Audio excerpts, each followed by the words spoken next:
and these we still need to update also the navigation. Okay, so let's go back to our editor. So we have all the HTML that we pasted into the single nav grid file. If you scroll down a little bit, you'll see some comments.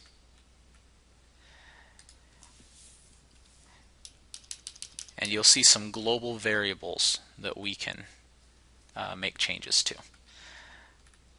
I'm going to quickly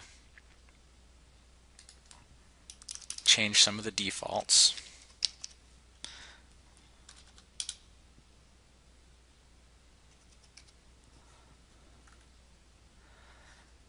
And one thing that's important is this level 1 UL class. Now what this is this is an ID in our HTML, like of a div, that contains our navigation. So if you scroll up and look at the HTML you pasted, you can see that we have a div with an ID of menu, and inside of there are photos, portfolio, friends, the navigation portion of our page. What I need to do is I'm going to delete the navigation that's there. I'm going to pay attention to this ID equals menu. I'm going to scroll back down here, and instead of nav, I'm going to put menu and hit save. If we refresh our page, you can now see that page 1 appeared in the menu area instead of all the original navigation. You can also see that our theme has picked up our content area and is now showing our page and our KPI. Now it just so happens that the HTML in this theme has a div with an ID of content. If your theme did not have a div with an ID of content, you would create one in the location on your page where you want the page to appear. Now I'm going to delete all the HTML that's inside that content because that's going to be replaced with our CenterView page. This theme also has a sidebar, which we aren't going to take advantage of in our CenterView theme. So I'm going to delete that and hit save. Okay. So I'm going to preview our dashboard, and you can see it's looking pretty good. We've got our navigation, we've got our page, our KPI, and everything seems to be working. I'm going to go back over here into Builder. One thing that we're missing is it says widget-like 1.0 instead of the name of our dashboard. So actually what we need to do is bring open the editor again.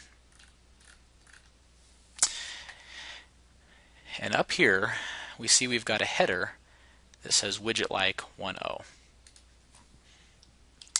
Instead of that, we need to use a special template command.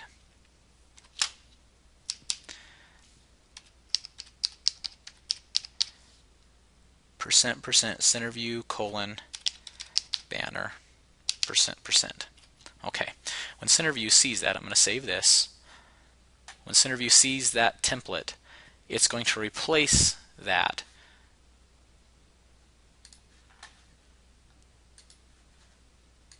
with your real banner.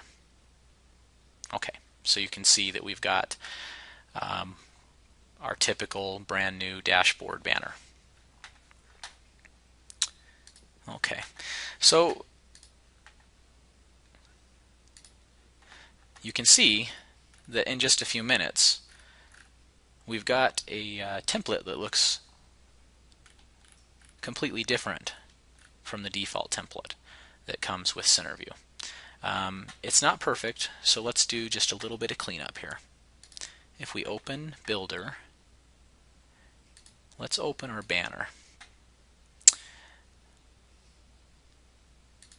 I'm going to delete some of these tags. I noticed when I was making converting the template, that instead of a table, the banner actually uses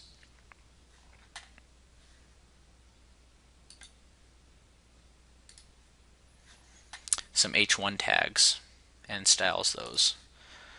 Okay, so we're going to create an HTML block in our banner, and we're going to say H1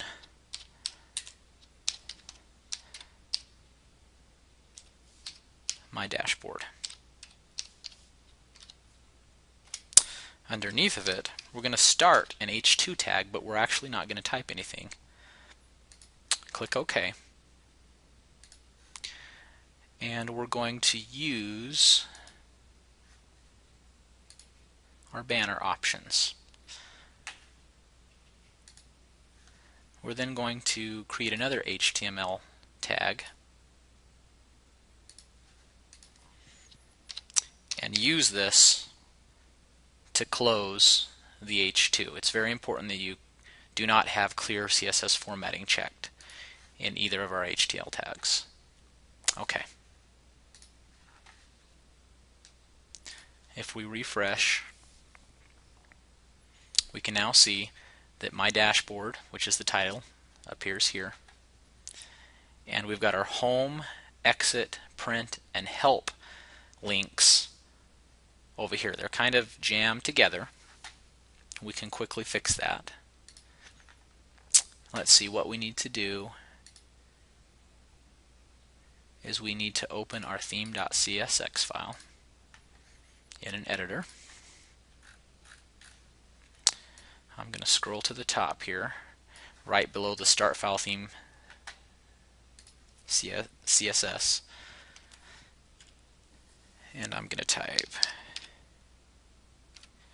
Okay, well, we aren't quite sure what CSS to target to put some spacing in here. This is why I like using Firefox with Firebug. If I scroll over it with my mouse, right click and say inspect element, Firebug pops up, and you can see that we've got a div. Notice how it's highlighting our links. We've got a div with a class of banner options, and underneath of there we've got an anchor tag with each individual text link. So home, exit, print, or help. So what we need to do is we need to target this anchor.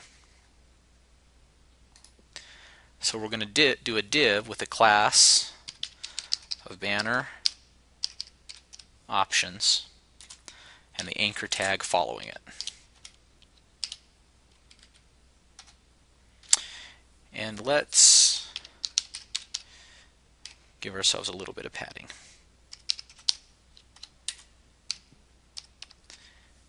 Say 5 pixels to the left.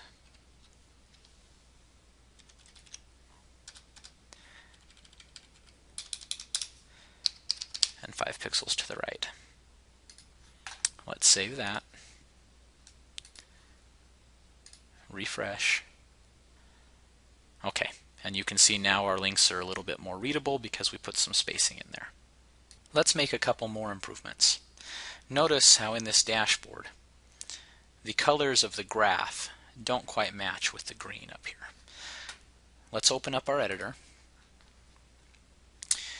and you'll notice a graph map base, and it has a color. Let's put a greenish color there. Save our file.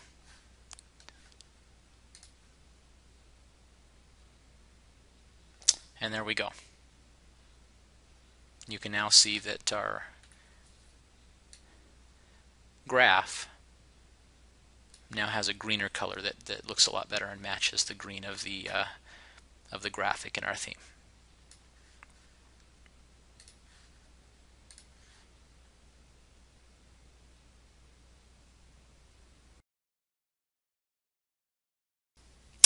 This tutorial is now complete. I hope you enjoyed it. For more information, please see the wiki page.